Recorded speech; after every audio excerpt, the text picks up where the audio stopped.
সাত সকালে এক মহিলার গলা থেকে স্বর্ণের চেইন ছিনতাই করে নিয়ে গেল ছিনতাইকারীরা। ঘটনা ধর্মনগর পুর পরিষদের ২ নং ওয়ার্ডে। এলাকার বাসিন্দা রত্নাকরের গলা থেকে স্বর্ণের চেইন ছিনতাই করে নিয়ে যায় ছিনতাইকারীরা। রত্নাকর জানান, তিনি এদিন সকালে বাড়ির উত্তরে রণধীর চৌধুরীর দোকানে যান চিরা ও বিস্কুট ক্রয় করার জন্য। তিনি দোকান থেকে চিরা ও বিস্কুট নেওয়ার সময় ২ যুবক বাইকে করে আসে।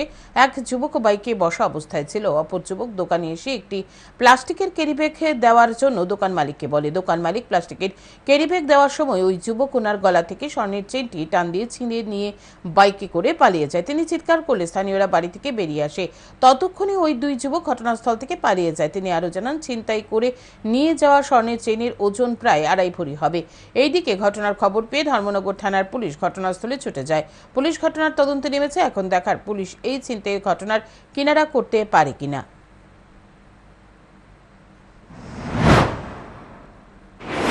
মানে দাঁড়ানি হয়েছে, ব্যাগও রয়েছে, দোকানদারের হাতে ব্যাগও নিছে না।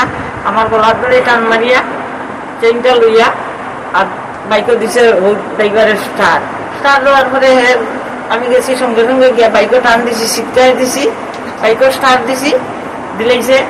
আমি টান নিয়ে কিছুক্ষণ যে গাড়ি করছি, এরপরে গেছি আমি আর কন্ট্রোল করতে পারতাম না। এখন আমারে ফালাই দিব, আমি